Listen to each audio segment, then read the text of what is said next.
let us continue with the program, and let us go back to Beijing. One of the big stories this past weekend in Beijing was the return of Louis Smolka out of the UFC this year.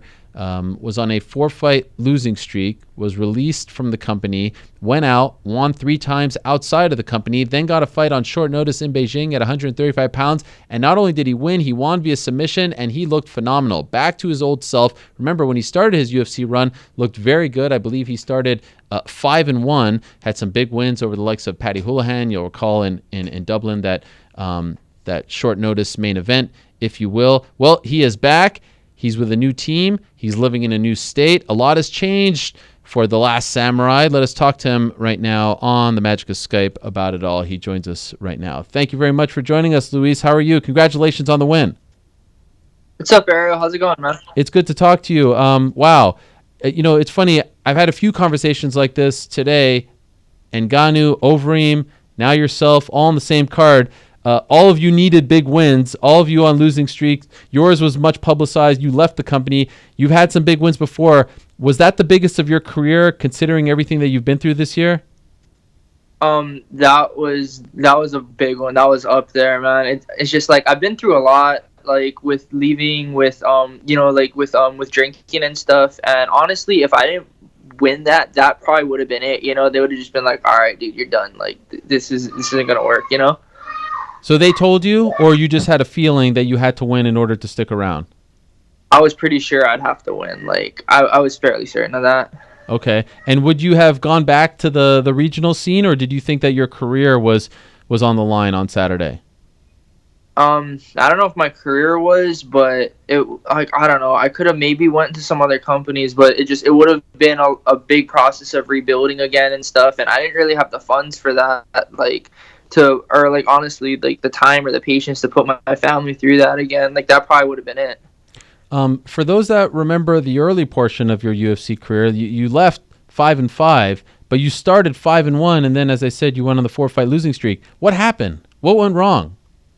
Honestly, man, I don't know at what point that it happened, but I started day drinking and stuff, and somehow my motivation kind of changed from.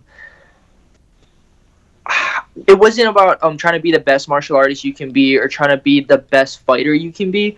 It was about, how much can I drink and get away with and still win? How much can I get away with drinking and still make weight? That became my goal somehow. I'm not really sure why that happened, but yeah. Were you always a big drinker? I liked it. It was fun. It was I don't know, it was a good time. But yeah, I like drinking. I like having fun. I like partying, but maybe as a kid I'm a little too hyped up for that. I might need to wait a little while and grow up before I can start doing that again. Did you feel as though the more you lost, the more you drank? Yeah, at a point, yeah. It kind of morphed into that. It was about I don't know. It was just an excuse. Okay, let's say it's a 7-day week. How many days out of the week were you drinking? I was pretty much blackout 6 days a week. Wow, blackout. Yeah. Even while you were in training camp? Yeah. Wow. And how until 2 weeks out, and then that was the point where I need to stop to cut the weight. Okay. Did you ever drink the day of your fights or the day before your fights? No. I never got to that point. I was never that ballsy. Okay. Did your team know that you were doing this? Yeah, and I got yelled at a lot, but those are my friends from childhood and stuff. They built my style. If I they can yell all they want, but am I really gonna listen? Right. What was your wife saying? Did she know? Yeah, she kind of got mad at me, and eventually, it was mostly her decision. I was done fighting. Before moving up to California and stuff, I was done. I was over it. I didn't want to do anything anymore. I was just I'm gonna get a regular job. I'm done. And she didn't want that for me. She didn't want me to kind of go out like that, I guess. And so she knew I wouldn't be happy living like that. And I was just gonna go, but she convinced me to come up here. Kind of just bought the ticket. Was no, you're gonna go up. You're gonna stay with Jason, and we're gonna try to fix you. Colin said he can try and help you out, And so they sent me up here, and kind of just I lived the lifestyle with them. I lived like the fighting lifestyle, and like I would go to the gym every day, like with the team, like with Alex and everybody, and we would work every day, and like yeah, I kind of just I don't know, man. Once I stopped drinking, it was weird. I kind of realized how bad I messed up. And when you say that you were done, what would you have done in like post fighting? What job would you have done? I don't know. I kind of wanted to play with computers. That was about like I was kind of playing Counter Strike a lot at the time, and I was like, yeah, I'll mess with computers. That's easy. Okay, you're gonna be a gamer. Yeah, or maybe I could have played video games, or I could have like I don't know, done like a government job or something. I don't know. Was this after you were released that you felt this way? Yeah, kinda. Yeah, I mean, it's kind of building to that point a little bit. Like I was pretty like I wasn't the most focused. Okay. And you went 3-0 outside of the UFC. All those fights, were you training out of California? Were you with Team Oyama, right? Okay. So I did one with Team Oyama. I did two with Team Oyama, and then I did one back home while I went home to like prepare to move all my stuff up here. Okay. To California. Like I had to go home. Like I have a place I have to rent out back home. I had to go get my family and move them up here with me. And so that whole process took like 2 or 3 months. So we decided that I needed a fight. I needed to stay active. So I took a fight down there back home with all my old training partners and my teammates and stuff. Okay. At Gracie Technics and at Hawaii Elite MMA.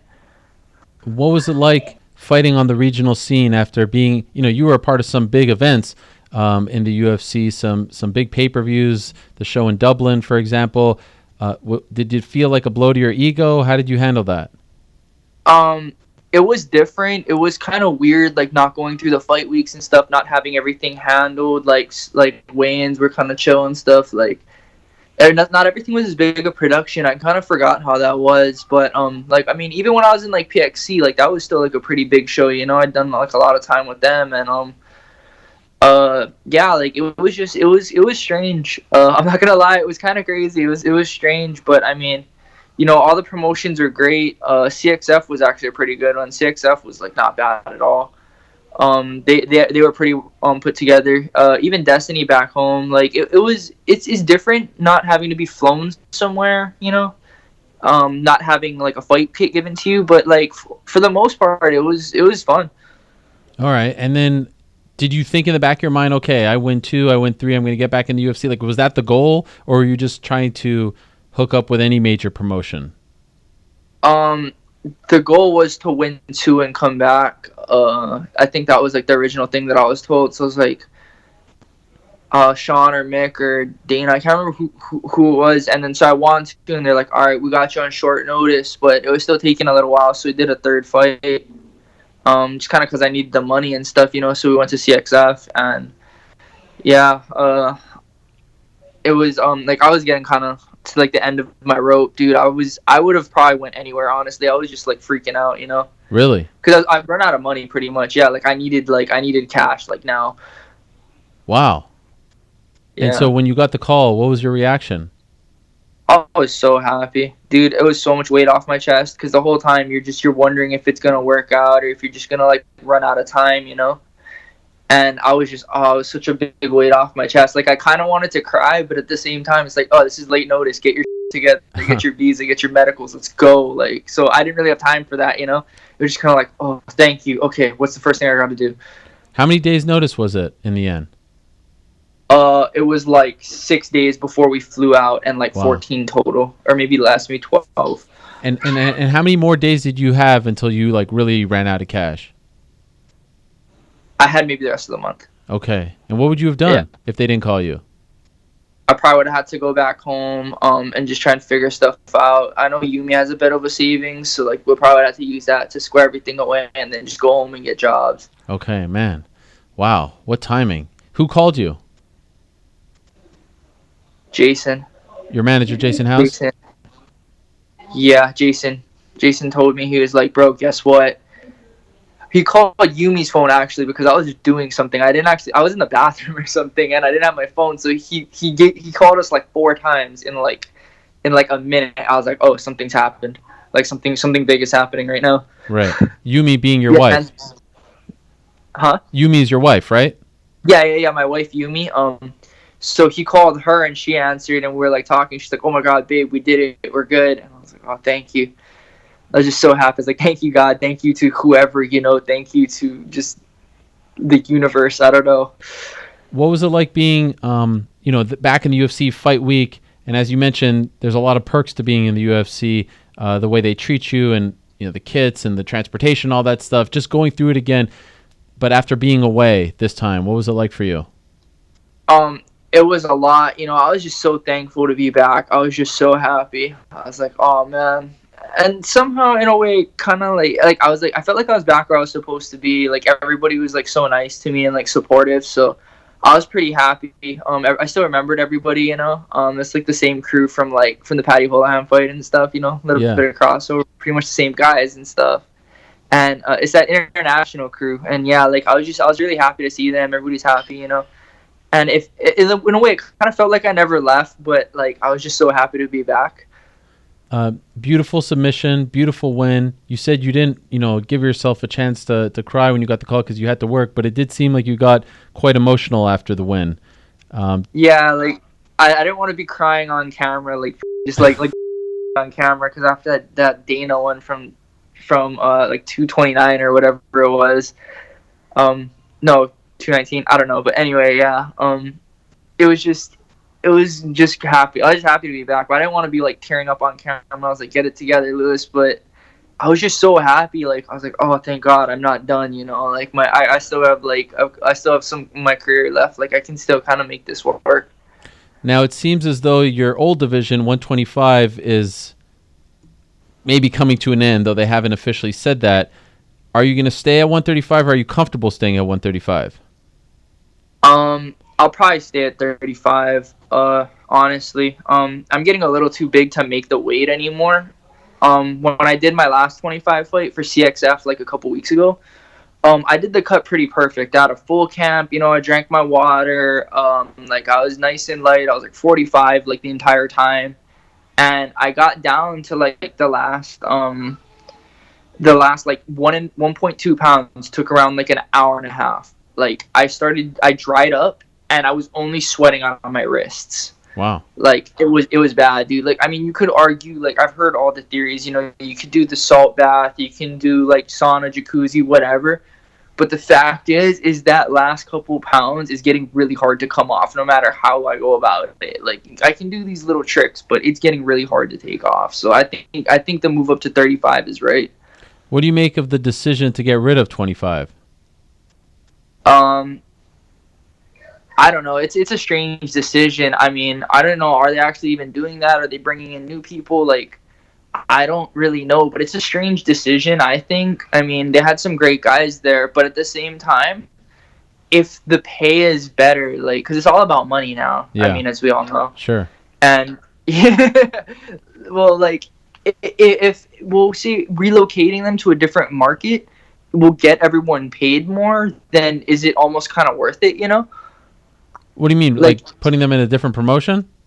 Yeah, like if all the guys relocating to like the Asian market, well, like, because that's probably, like, let's be honest, that's probably who's scooping up all the 25ers. Right. It's probably going to be Asia. It's going to be Risen, or it's going to be One, most likely. Right. And if them having the credentials of being UFC fighters will allow them to get paid more there, and like get like more respect, I guess, and like get bigger sponsors or whatever it might be, will allow them to get paid more, then it might be worth it, Yeah. Well, we'll see. They haven't come out and said it, but it does seem like the writing is on the wall. Here's the biggest question, though.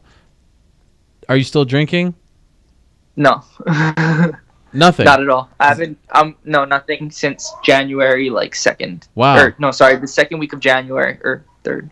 Okay. And you just went cold turkey? Yeah, I haven't drank. I mean, I don't drink anymore. Like, I had to give it up. I drank once when I was up here, and Yumi, my fiance, she stopped talking to me. Oh. And like she didn't talk to me for like 2 weeks, and then so like I was kind of freaking out, and so like I told her, I was like, all right, I'm done drinking. Like I won't drink anymore. And so she didn't talk to me for like 2 weeks to see if I was for real or what. And then while living in the same house, or you guys live together, right?